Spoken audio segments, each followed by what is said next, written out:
Hi Year 4, it's my turn to read the next instalment of Let's Do the Pharaoh by Jeremy Strong. We're on Chapter 3, What a Shower. Carrie was speechless. This was a big improvement on the normal situation as far as Ben was concerned, but it didn't last long. Carrie raced round the house, showing the letter to everyone, rattling the paper in their faces. Calm down, said Mrs. Lightspeed. Show me what it is. It's a letter, squeaked Carrie. Yes, I can see that. It's the letter. OK, it's the letter, but what does the letter say? I've got a test! Eve Lightspeed was still in the dark. Carrie, you had a test at school last month. A maths test, remember? You weren't at all excited about that one, so what's special about this one? It's not that kind of test, explained Carrie, slowly returning to planet Earth. It's more like an audition. It's the competition for the Face of the Future. They liked the photo I sent in. They want to see me. Me! Ben pointed a finger at her and screwed up his face in horror. You've got a test for the supermodel thingy? You! Ugly mug! Carrie wrinkled her nose at him. Yes, so you see, this ugly mug obviously isn't as ugly as you think. Mrs. Lightspeed was reading through the letter. I didn't know you'd entered yourself for this. I did tell you, Mum. Was I listening? No, but I did tell you. Carrie's face fell. You don't mind, do you? Mrs. Lightspeed beamed at her daughter. Of course not, Carrie. I think it's marvellous. You might be on the telly. The nightmare continues, groaned Ben. Don't be horrible, said Mrs. Lightspeed, and she smiled at Carrie again. I'm very proud of you. When is the competition? Tomorrow, Carrie answered dreamily. Tomorrow? Cried Mrs. Lightspeed. But that's tomorrow. I mean, it's like yesterday. It's such short notice. You need to get your hair done, you need new clothes, you need a new face. Ben butted in. Ha, ha, ha. Carrie gave an icy little laugh and turned to her mother. It's okay, Mum. Stop fretting. It says here that they will give me clothes to wear when I get there, and they do my makeup and hair and everything. She was doing little on-the-spot jumps all the time she was speaking. I'm so excited I can't stay still. That's all very well for you, Carrie, but in that case, I shall need to get my hair done and get a new dress. I don't want those magazine people thinking your mother is some old fishwife. Has your father finished putting in the new shower yet? Trust him to go messing about with such important things, like showers at a time like this when we all need one. Ben went upstairs and poked his head into the bathroom. Tony Lightspeed was finishing off the ceiling with a coat of yellow paint. Cenopod was sitting on the toilet seat with Tiddles at his feet and Rust Bucket on his lap, watching him work. Wow, breathed Ben, and his father grinned. It is pretty good, isn't it? What do you think of the shower? Cool, said Ben. Hot is the new cool, declared Cenopod, a remark that left Mr. Lightspeed looking a trifle puzzled.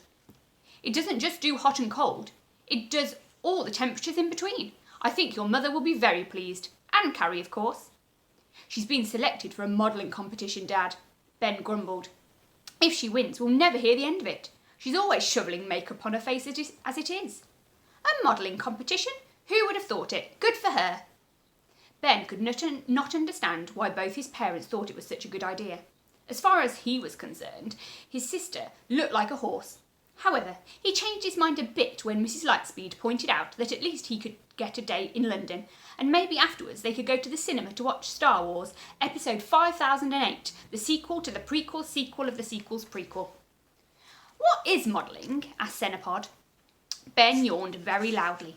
It's incredibly boring, Senny. It's when clothes designers show off their latest fashions that they want people to wear. They put them on young men and women who look good in them, and then get old men and women to buy them because they think it will make them look young again. That's a rather cynical view of the world you have, observed Mr. Lightspeed with a small smile. Dad, I'm 10. Oh, right, that explains it then. However, Cenopod was very interested in Ben's explanation, and he plucked at Ben's sleeve. I could buy these clothes, and they will make me look younger. I don't think you'll look younger, but you might feel younger, said Mr. Lightspeed. Then I must go too. I may want to buy some of these new fashions. Yes, well, you certainly look old, Ben pointed out, and you certainly need a makeover. Makeover? Asked Cenopod. Yes, it's like what Dad has been doing to the bathroom. The old bathroom looks old and shabby, just like you do now. But Dad has put in a new shower and new tiles and painted the ceiling, and now the bathroom looks younger and fresher. In other words, it's had a makeover. Cenopod nodded and smiled. He felt that this was just what he needed. His 4,500-year-old bones sometimes creaked a lot, and some new clothes and a new image would make him feel younger and fitter. He got to his feet and made his announcement. I shall come too. I need a makeover. Prepare my chariot. Mr. Lightspeed sighed. No chariot, I'm afraid, Senny. You know that. We'll go in Mr. Freeze, as usual. I wish you had a BMW, Dad. Tim Bragg's dad has got a BMW. Mr. Lightspeed smiled at Ben and flung a comforting arm round his shoulder. Ben, surely you know ice cream vans are the new BMWs. The following morning was complete chaos, and that was only 5 minutes after everyone had got up. They all wanted to use the new shower, but Mr. Lightspeed insisted that they all come into the bathroom together so that he could show them how it worked. It was brand new after all. One by one they had to stand in the bath behind the shower curtain while Mr. Lightspeed pointed out the different controls. Dad, I have used a shower before, sighed Ben. Yeah, like last century, Carrie muttered. That's the on button, said Mr. Lightspeed. Does that mean it goes on when you press it? Asked Ben. Yes, it... Tony Lightspeed broke off. You're winding me up, aren't you?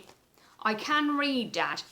OK. Senny, swap places with Ben. Stand in the bath there.